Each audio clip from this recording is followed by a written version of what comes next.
वर्धा में जिले के ज्वलंत मुद्दों पर हुई चर्चा। प्रदेश कांग्रेस के प्रभारी और अध्यक्ष हरीश चौधरी के जबलपुर में 31 मई को प्रस्तावित जय हिंद यात्रा कार्यक्रम के संबंध में आज मंडला जिले के अहम पत्रकार वार्ता आयोजित की गई। इस अवसर पर कांग्रेस के वरिष्ठ नेता पूर्व मंत्री जीतू पटवारी मंडला नगर पहुंचे। नगर आगमन पर कांग्रेस कार्यकर्ताओं ने उनका गर्मजोशी से स्वागत किया। पटवारी ने सर्वप्रथम सरदार वल्लभ भाई पटेल, रानी अवंतीबाई, डॉक्टर भीमराव अम्बेडकर की प्रतिमाओं पर माल्यार्पण कर श्रद्धांजलि अर्पित की और फिर आयोजित पत्रकार वार्ता में उन्होंने मंडला जिले की प्रमुख समस्याओं पर विस्तार से चर्चा करते हुए कहा, कांग्रेस पार्टी जनहित के हर मुद्दे को लेकर संघर्ष के लिए कटिबद्ध है। उन्होंने जिले की जनता से जुड़े मुद्दों को प्रमुखता से उठाया, कांग्रेस की प्रतिबद्धता को दोहराया। वार्ता में ब्लॉक स्तर के समस्त कांग्रेस पदाधिकारियों की उपस्थिति रही। इस दौरान संगठन को मजबूत करने, जनता संवाद स्थापित करने, आगामी रणनीतियों को लेकर विचार विमर्श किया। आगे बढ़ाइए। धन्यवाद। आदरणीय पत्रकार बंधुओं, ये संगठन सृजन का कार्यक्रम कांग्रेस पार्टी ने बहुत हमारे लिए, मध्य प्रदेश के लिए सौभाग्य का विषय है कि गुजरात के साथ मध्य प्रदेश को पायलट प्रोजेक्ट के रूप में लिया है। इस बार कांग्रेस पार्टी नए सिरे से पार्टी के संगठन को स्ट्रेंथन करने के लिए पंचायत कांग्रेस कमेटी का गठन करने जा रही है। जो मैं कई दिनों से हर भाषण में अपने कहता हूँ, उस पर पंचायत कांग्रेस कमेटी के अध्यक्ष की भूमिका तय की जाएगी। उसके साथ फ्रंटल ऑर्गेनाइजेशन का भी पूरा खाता बनाया जाएगा निचले स्तर पर, पंचायत स्तर पर। वार्ड कांग्रेस कमेटी नगरीय क्षेत्र में, और उसमें भी संगठन के जो फ्रंटल ऑर्गेनाइजेशन है उनकी पूरी योजना बनाई जाएगी। इनके आधार पर जिले के अध्यक्ष कौन बने, इनके आधार पर जिले के अध्यक्ष कौन बने, इनके आधार पर ब्लॉक के अध्यक्ष कौन बने, इसकी लोगों में किसकी भावना है, लोगों के साथ किसकी भावना है, इसका भी मूल्यांकन किया जाएगा। राजनीतिक पृष्ठभूमि का मूल्यांकन किया जाएगा और उसी के साथ नए तरीके से संगठन का सृजन होगा। वैचारिक रूप से कांग्रेस पार्टी जो हमारी विरासत है, प्राचीन विरासत, जो अपने आप में बहुत एक तरह से हमें गौरवान्वित करती है, उसका भी हम एहसास पूरी आज की आने वाली जनरेशन को करा। इसके लिए ट्रेनिंग का प्रोसेस भी पार्टी चालू कर रही है। और यूथ कांग्रेस के चूंकि अभी रिसेंट में चुनाव चल ही रहे हैं, ऐसे ही सारे फ्रंटल को ताकतवर बनाने के लिए लगातार संगठन सृजन साल 2025 चल रहा है। मैं मानता हूं ऐसे में मध्य प्रदेश इसके लिए राहुल जी ने अगले हफ्ते वो आप खुद आएंगे और इसका शुभारंभ करेंगे। और एक सीनियर नेता हमारे 2-2, 3-3 और एक विधानसभा का एक प्रभारी, इस तरीके की पाइपलाइन बनाकर पार्टी पारदर्शी रूप से पार्टी में लोगों में काम करने वाले लोगों को आगे लाना चाहती है। इसके लिए आदरणीय प्रभारी जी का आज मंडला आगमन हुआ है। जय हिंद जो हमारी यात्रा है, शौर्य है। देखो, मोदी जी अभी 4 दिन पहले गए थे गुजरात। उन्होंने सोफिया कुरैशी के परिवार के साथ तस्वीर खिंचवाई, पर सोफिया कुरैशी का अपमान करने वाले मंत्री के खिलाफ कुछ नहीं बोले। तो मैं मानता हूं ऐसे में कि नरेंद्र मोदी जी को सोफिया कुरैशी के साथ, परिवार के साथ तस्वीर खिंचाना के बजाय या के साथ आप अगर उस मंत्री को हटा दे तो उस परिवार का, सोफिया कुरैशी का सम्मान बढ़ता। अभी सेना का जो पाकिस्तान में जिस तरीके की घटनाक्रम भारतवर्ष का हुआ, उसका शौर्य, उसका सम्मान हर भारतवासी के मस्तक का ताज है।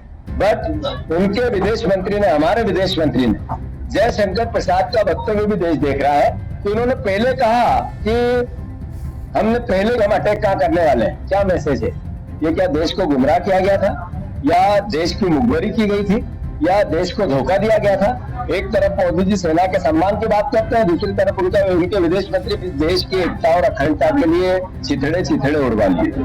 उनकी दादी ने देश की एकता और अखंडता के लिए छन्नी करवा ली। उनके पर नाना ने देश की आजादी के लिए 15 साल 12 साल जेल की सलाखों के पीछे बिताए। राहुल गांधी जी ने भारत जोड़ो यात्रा करके 4000 किलोमीटर में ये देश को संदेश दिया कि प्यार, प्रेम, मोहब्बत ही एक मात्र चेहरा है। राहुल गांधी जी ने, नरेंद्र मोदी जब पाकिस्तान से युद्ध शुरू हुआ तो कहा हम आपके साथ है मैंडेटली, नो कोई शर्त, सरकार और सेना के साथ कांग्रेस खड़ी है। तो इस तरह की बात करना, इस तरह की घृणा की और नफरत की और राजनीतिक लाभ लेने की कोशिश करना, ये एक तरह से पाप है। एक तरह से इस देश के प्रति ये देशद्रोह है अगर ये लोग ऐसा सवाल करते हैं तो। और दूसरी बात, नरेंद्र मोदी जी सिंदूर की बात करते हैं। सिंदूर की रक्षा करना हर भारत के नागरिक का कर्तव्य है।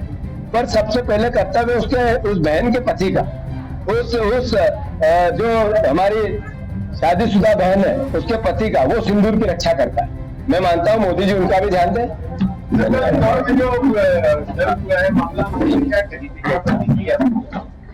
हमने कल भी कहा था, मैं आज फिर दोहरा रहा हूँ, हमें विपक्ष की भूमिका मिली और विपक्ष में रहकर अगर अच्छा काम करना है तो सरकार से क्रिया प्रतिक्रिया होगी। हमें पता है एक्सेप्ट करना। जिस तरीके से अगर एक विपक्ष के नेता पे सरकार अपने ताकत का उपयोग नहीं करेगी, दुरुपयोग नहीं करेगी, तो फिर विपक्ष इसका मतलब सही काम नहीं कर रहा है।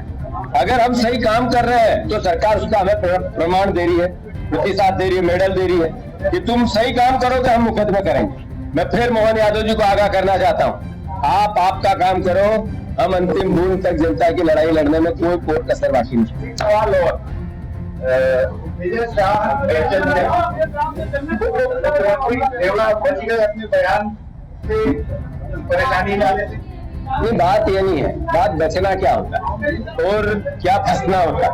बात यह है कि हमारे वित्त मंत्री है, वित्त मंत्री जी ने जिस तरीके का सेना को नरेंद्र मोदी के चरणों में पेश कर दिया, ये क्या देश के सम्मान बढ़ाया या घटाया? अगर नरेंद्र मोदी जी को इससे देश की सेना के प्रति सम्मान था तो देवड़ा पे कार्रवाई करनी थी, नहीं की। देश समझे, देखे कि इनका राष्ट्र प्रेम सिर्फ राजनीतिक है। अगर सच में सेना प्रेम होता तो क्या ये विजय शाह पद पे रहते? इतनी बड़ी बात करने के बाद एक 5000 मंत्री होते हैं विजय शाह जैसे, एक मंत्री हट भी जाता तो कुछ नहीं होता। पर सेना के प्रति उनका सम्मान नहीं है, राजनीतिक सम्मान, इसलिए विजय शाह अपनी जगह बैठा हुआ है, नहीं तो हट जाता। इसीलिए देवड़ा जी बैठे हुए नहीं तो हट जाते हैं। इसीलिए जयशंकर प्रसाद ने कहा कि हमने पहले पाकिस्तान को बता दिया था और उन पर कोई बात नहीं सुनी, करी, कार्रवाई नहीं हुई। अन्यथा ये देश प्रेम होता तो इन तीनों पे कार्रवाई होनी थी, सेना प्रेम होता तो होनी थी। राजनीतिक देश प्रेम है।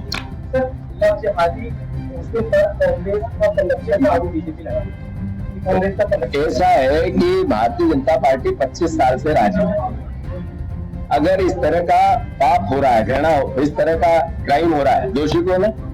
और अगर क्राइम हुआ है तो फिर सरकार क्या जानने के लिए बजाई है? जो कानून के सम्मत सजा हो सकती है देना चाहिए।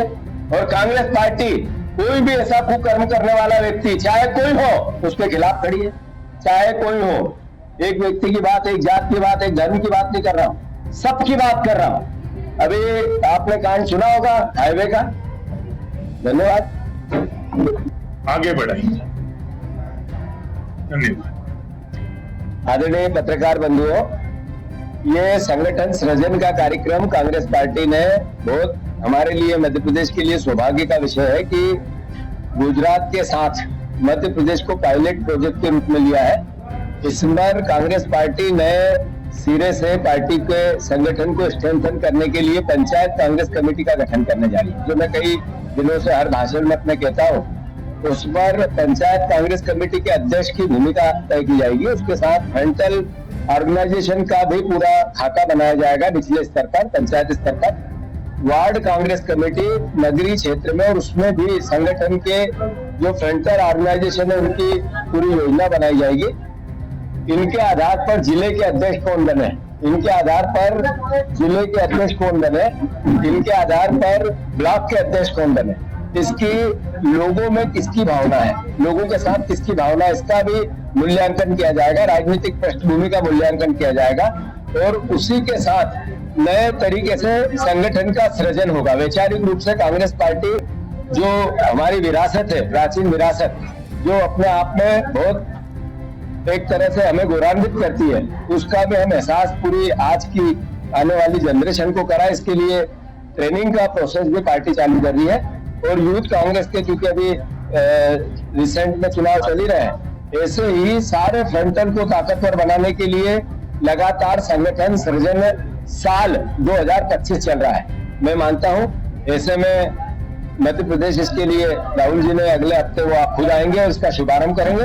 और एक एक सीनियर नेता, हमारे 2-2, 3-3 और एक एक विधानसभा का एक एक प्रभारी, इस तरीके की पाइपलाइन बनाकर पार्टी पारदर्शी रूप से पार्टी में लोगों में काम करने वाले लोगों को आगे लाना चाहती है।